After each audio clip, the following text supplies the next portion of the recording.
नमस्ते, आदाब, सत श्री अकाल। मैं हूं Kunal Paliwal. By profession I am an engineer pass out from IIT Dhanbad, पर दिल से मैं एक क्रिकेट लवर हूं।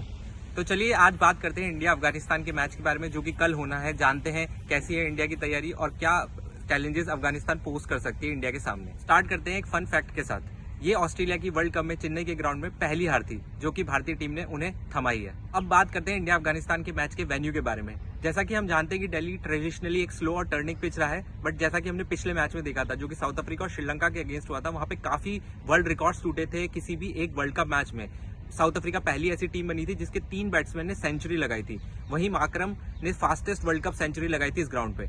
तो कहीं ना कहीं ये ग्राउंड बहुत अच्छा है बैटिंग के लिए। और इसी के साथ अफगानिस्तान का जो स्पिन अटैक है उसको जो एडवांटेज रहता है अमूमन दूसरी टीम्स के सामने, वो कहीं ना कहीं नेगेट हो चुका है। शुभमन गिल पे ये अपडेट है कि वो हॉस्पिटल से तो डिस्चार्ज हो चुके हैं, बट वो अभी फुली फिट नहीं है और उन्होंने टीम के साथ दिल्ली भी ट्रैवल नहीं किया है। तो फॉर श्योर अफगानिस्तान के साथ वो नहीं खेलने वाले हैं और वो डाउटफुल है पाकिस्तान के मैच के अगेंस्ट भी। जैसे जैसे हमें अपडेट मिलेगी हम आपको भी अपडेट करते रहेंगे।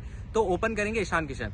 हालांकि पिछले मैच में ईशान किशन ने काफी लूज शॉट खेला था, बट हम समझ सकते हैं कि ये उनका पहला वर्ल्ड कप मैच था और कहीं ना कहीं वो नर्वस जरूर होंगे और अच्छे फॉर्म में भी वो थे। तो कई बार ऐसा होता है कि बैट्समैन लूज बॉल को देखकर उसको खेलने चले जाता है और कई बार बॉल काफी स्विंग हो जाती है, जैसा कि ईशान किशन के केस में हुआ था।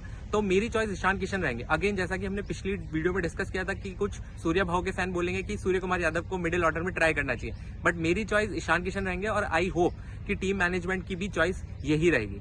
फिर Rohit Sharma as a captain fix है। विराट कोहली की पोजीशन एज एवर फिक्स्ड है। उन्होंने वापस दिखाया कि क्यों उन्हें चेज मास्टर कहा जाता है और उन्होंने एक और क्लासिकल नॉक खेला है पिछले मैच में। 4th नंबर पे श्रेयस अय्यर है। अगेन उनको लेके एक वापस डिबेट है कि क्या उन्हें खिलाना चाहिए, क्योंकि उन्होंने भी फिर से एक लूज शॉट मारा था। बट मुझे ऐसा लगता है कि श्रेयस अय्यर का भी ये पहला वर्ल्ड कप मैच था और कहीं ना कहीं उनका खेलने का स्टाइल ऐसा ही है। वो एग्रेसिव खेलते हैं जैसा कि सहवाग खेला करते थे, तो वो परवाह नहीं करते कि सिचुएशन क्या है।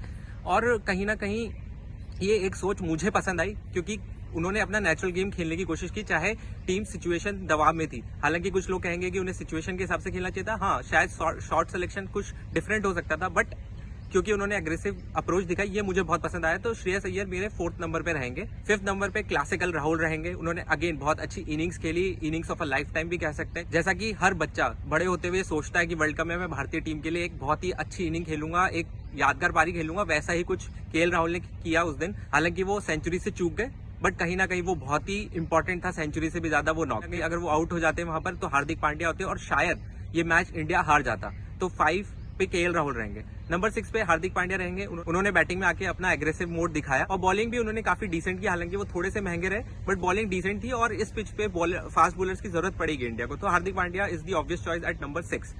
7 पे रविंद्र जडेजा रहे। जैसा कि हमने इंडियन टीम का एनालिसिस किया था, हमने कहा था कि रविंद्र जडेजा का बॉलिंग फॉर्म बहुत अच्छा चल रहा है, जो कि इन्होंने इस मैच में भी दिखाया और उन्होंने 3 विकेट्स भी लिए इस मैच में। तो Ravindra Jadeja at 7 is certainty. Number 8 पे एक डिबेट है कि अश्विन को क्या खिलाएंगे। तो मेरे हिसाब से इस मैच में अश्विन को नहीं खिलाना चाहिए, उनको रेस्ट देना चाहिए। इसके 2-3 रीजन है। जैसे कि दिल्ली का ग्राउंड छोटा है, तो कहीं ना कहीं एक एक्स्ट्रा पेसर इंडियन टीम खिला सकती है। दूसरा, अश्विन को रेस्ट देने की जरूरत है क्योंकि उनकी एज भी थोड़ी ज्यादा है, तो कहीं ना कहीं उनको रिकवरी का अच्छा मौका मिलेगा और उनको बड़े मुकाबलों में खिलाया जा सकता है। सामने सवाल यह है कि तीसरा पेसर कौन होगा, क्या वो शार्दुल ठाकुर होंगे या मोहम्मद शमी होंगे। तो मुझे ऐसा लगता है कि तीसरे पेसर के रूप में शमी को खिलाना जरूरी है क्योंकि शमी एक एग्रेसिव बॉलर है और अफगानिस्तान के सामने इस पिच पर हमें 8th नंबर का बैट्समैन नहीं चाहिए क्योंकि ये बहुत अच्छा पिच है। जैसा कि हमने देखा कि साउथ अफ्रीका 6 प्रॉपर बैट्समैन और 7 नंबर पे मार्को जेनसन के साथ खेल रहे थे और इंडिया के पास तो रविंद्र जडेजा एट नंबर 7 है। तो इंडिया कहीं ना कहीं 7 बैट्समैन के साथ जाना अफोर्ड कर सकती है। नंबर 8 पे मेरी चॉइस शमी होंगे। हालांकि हो सकता है कि टीम मैनेजमेंट शार्दुल ठाकुर को ट्राई करना चाहे, बट शमी का एग्रेशन इस मैच में कहीं ना कहीं काम आएगा इस फ्लैट डेक पे। नंबर 9 पे होंगे कुलदीप। कुलदीप ने पिछले मैच में भी बहुत अच्छी बॉलिंग की थी। मेरे लिए वो स्टैंड आउट बॉलर थे बुमराह के साथ, क्योंकि उन्होंने जिस तरीके से बॉल को फ्लाइट दिया, टर्न किया, बैट्समैन को परेशान किया। हालांकि उनको 2 ही विकेट मिले और जडेजा को 3, बट मेरे लिए मोस्ट इंप्रेसिव बॉलर कुलदीप थे और कुलदीप एक्स फैक्टर भी है इंडिया के इस वर्ल्ड कप में। तो Kuldeep at 9 is again a certainty. Number 10 पे कोई सवाल ही नहीं है। हमारे जसप्रीत बुमराह बहुत अच्छा कर रहे हैं। उन्होंने पिछले मैच में भी, जहां बिल्कुल मदद नहीं थी पेसर्स के लिए, वहां पे भी बहुत अच्छा किया। मिचेल मार्श को जल्दी चलता गया, जो कि डेंजरस प्रूव हो सकता है किसी भी टीम के अगेंस्ट। तो नंबर 10 पे बुमराह रहेंगे। नंबर 11 पे अभी भी सिराज रहेंगे। हालांकि फर्स्ट मैच में उनकी वो रिदम दिखाई नहीं दी जो कि पिछले 1 साल से हम देखते आ रहे हैं, जिन्होंने उनको ओडीआई में रैंकिंग में नंबर 1 पर लाया है। बट कहीं ना कहीं वो भी नर्वस थे क्योंकि उनका भी पहला वर्ल्ड कप मैच था। तो हम होप करेंगे कि वो आगे लय में आए। तो Siraj at number 11 is again a certainty.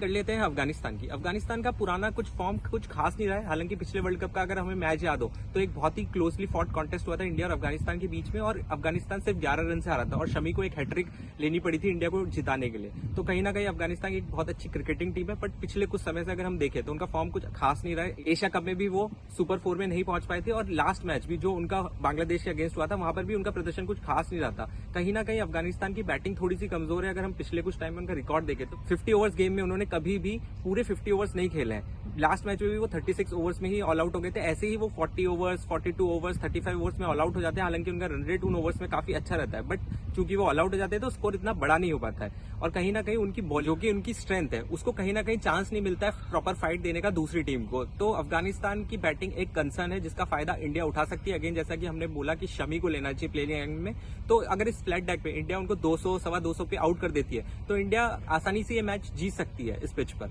अब बात कर लेते हैं अफगानिस्तान के प्लेइंग 11 की।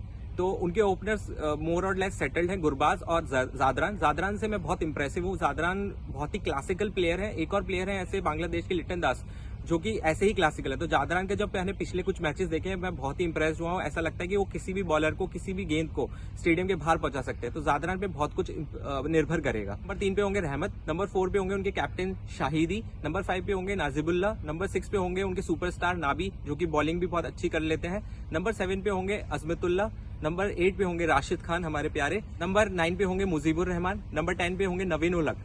एक और कॉन्टेस्ट जो कि इस मैच में देखने में फैंस को काफी मजा आने वाला है और हम सब उसका वेट कर रहे हैं, वो है नवीन उल हक वर्सेस विराट कोहली। काफी गर्मा गर्मी हो गई थी आईपीएल में इन दोनों के बीच। उसके बाद काफी ट्वीट्स भी किए हैं दोनों ने एक दूसरे के बारे में, काफी पोस्ट भी एक्सचेंज किए हैं। तो देखना होगा कि इस मैच में कैसा एग्रेशन दिखाते हैं नवीन उल हक और विराट कोहली एक दूसरे के सामने, और क्या विराट कोहली उनको बता पाएंगे कि वो कितने बड़े सुपरस्टार है। तो this is a contest to watch out for in tomorrow's game. पर 11 पे होंगे फजल फारूकी। तो ये हमने बात की दोनों टीम्स की प्लेइंग 11 के बारे में। कहीं ना कहीं मुझे लगता है कि भारत का पलड़ा भारी है अफगानिस्तान पर, and any given day India should beat Afghanistan. और अगर ऐसा इंडिया करती है तो वो 2 में से 2 मैच जीत जाएंगी। तो काफी हद तक इंडिया काफी कंफर्टेबल फील करेगी इस टूर्नामेंट में। और अगला मैच जो कि हमारा काफी बड़ा मैच है पाकिस्तान के अगेंस्ट, उसमें थोड़ा सा प्रेशर कम फील करेंगी और हो सकता है कि उस मैच में शुभमन गिल जो कि इंडिया की बहुत बड़ी ताकत है वो भी हमारी टीम को ज्वाइन कर ले। मेरे हिसाब से the player to watch out for Afghanistan in this match is definitely Zadran ने जिस तरीके से क्लास दिखाई है, और इंडिया भी कहीं ना कहीं ऐसे बैट्समैन से काफी बार रन बनवाता है। तो कहीं ना कहीं मुझे लगता है कि जादरान एक एक्स फैक्टर होंगे अफगानिस्तान के लिए। इंडिया के लिए बात करें तो मुझे लगता है कि शामी एक्स फैक्टर हो सकते हैं अगर वो खेलते हैं, नहीं तो कुलदीप यादव तो है ही हमारे एक्स फैक्टर।